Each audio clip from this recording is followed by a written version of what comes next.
नमस्कार दोस्तों, स्वागत है आप सभी का डिफेंस स्कोप पर, जहां हम बात करते हैं भारत के मिलिट्री अचीवमेंट्स, डिफेंस अपडेट्स और स्ट्रेटेजिक पार्टनरशिप के बारे में। तो चलिए शुरू करते हैं बिना किसी देरी के।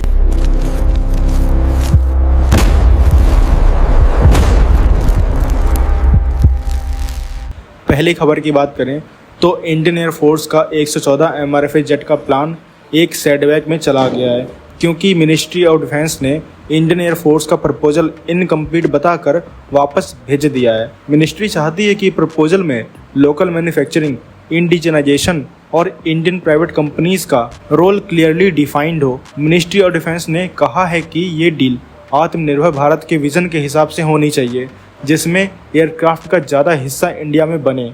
राफेल जेट अभी भी स्ट्रॉन्ग कंटेंडर है, पर मिनिस्ट्री चाह रही है कि डसॉल्ट एविएशन अपना प्लान रिवाइज करे और लोकल असेंबली और टेक्नोलॉजी ट्रांसफर के कमिटमेंट्स दे। गवर्नमेंट चाहती है कि कम से कम 75% इंडिजनाइजेशन अचीव हो, जिससे जॉब क्रिएट हो और इंडियन डिफेंस इंडस्ट्री को बूस्ट मिले। डसॉल्ट ने हैदराबाद में एक MRO हब बनाने का आइडिया दिया है, पर मिनिस्ट्री अभी भी कॉस्ट और अकाउंटेबिलिटी पर क्लियरिटी चाहती है। इंडियन एयरफोर्स के पास अभी सिर्फ 30 स्क्वाड्रन है। जैगुआर और MiG-29 जेट रिटायर होने के करीब हैं, इसलिए नए मीडियम वेट फाइटर जरूरी हैं। राफेल और यूरोफाइटर टाइफून अभी तक के टॉप कंटेंडर्स हैं। अगले कुछ महीने क्रूशियल होंगे, क्योंकि डसॉल्ट और इंडियन एयरफोर्स प्रपोजल को फिर से तैयार कर रहे हैं। तो अब देखते हैं कि आगे क्या होता है।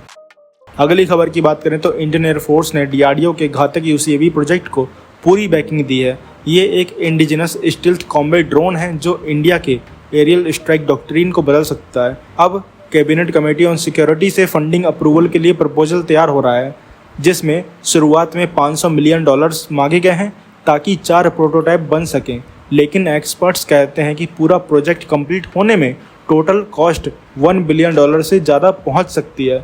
घातक ड्रोन 13 टन वेट का होगा, लगभग तेजस जेट के बराबर, और स्टील्थ फ्लाइंग विंग डिजाइन के साथ आएगा। ये इंटरनल वेपन बे, एडवांस सेंसर्स और कावेरी डेरिवेटिव इंजन के साथ मैक 0.9 स्पीड से 30,000 फीट तक उड़ान भर सकेगा, जिसमें 10 घंटे से ज़्यादा एंडोरेंस और 1000 किलोमीटर से ज़्यादा कॉम्बैट रेडियस होगा। ये ड्रोन मैनुअल फाइटर के साथ मैन्ड अनमैन्ड टीमिंग मोड में ऑपरेट करेगा, जहां रिस्की मिशन ड्रोन हैंडल करेंगे। इंडियन एयरफोर्स कम से कम 150 घातक यूनिट इंडक्ट करने का प्लान बना रही है, जो तेजस के मुकाबले 40 से 50% सस्ते होंगे। प्रोजेक्ट का 70% पार्ट इंडियन इंडस्ट्री करेगी। HAL एयरफ्रेम बनाएगा और टाटा, अडानी जैसे प्राइवेट पार्टनर्स सब सिस्टम सप्लाई करेंगे। DRDO और ADE का टारगेट है पहला प्रोटोटाइप 2030 से पहले रेडी करना। तो आप क्या कहोगे इस खबर के बारे में? कमेंट सेक्शन में जरूर बताइए। अगली खबर की बात करें तो HAL ने कंफर्म किया है कि तेजस MK-1A fighter aircraft structurally ready है और आने वाले अपग्रेड्स मेनली सॉफ्टवेयर बेस्ड होंगे, जिससे रडार और इलेक्ट्रॉनिक वॉरफेयर सिस्टम जल्दी अपडेट किए जा सकें।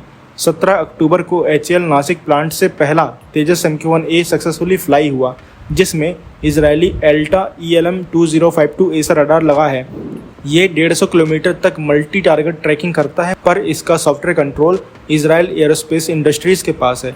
इसी वजह से DRDO की अस्त्र MK-1 मिसाइल इंटीग्रेशन डिले में चली गई है, क्योंकि सॉफ्टवेयर परमिशन इजराइल से लेनी है।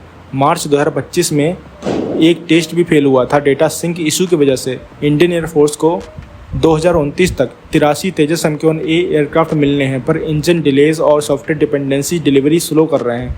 एक्सपर्ट्स कह रहे हैं कि तेजस MK-2 प्रोग्राम को फास्ट ट्रैक करना होगा ताकि इंडिया अपने फाइटर जेट पर फुल कंट्रोल ले सके।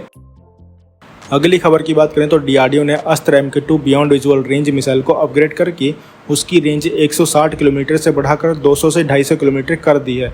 ये डुअल पल्स रॉकेट मोटर और रिफाइंड ट्रैजेक्टरी शेपिंग के कारण पॉसिबल हो पाया है।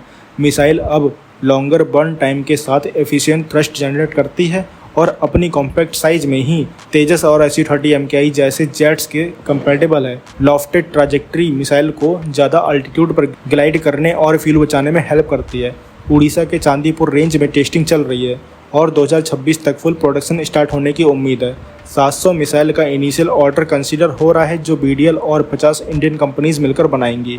DRDO एक नेक्स्ट वेरिएंट अस्त्र MK-3 पर भी काम कर रहा है, जिसका रेंज 300 किलोमीटर तक जा सकता है, पर फिलहाल फोकस MK-2 को ऑपरेशनल बनाना है। तो आप क्या कहोगे इस खबर के बारे में? कमेंट सेक्शन जरूर बताइए। तो दोस्तों ये थी आज की डिटेल्ड अपडेट्स हमारे भारत के डिफेंस और इंटरनेशनल स्ट्रेटजीज़ के बारे में। अगर आपको ये वीडियो इन्फॉर्मेटिव लगा हो तो लाइक करें, शेयर करें और चैनल को सब्सक्राइब करना ना भूलें। आपका सपोर्ट हमें और बेहतर कंटेंट बनाने के लिए मोटिवेट करता है। मिलते हैं नेक्स्ट वीडियो में। थैंक्स फॉर वॉचिंग एंड जय हिंद, जय भारत।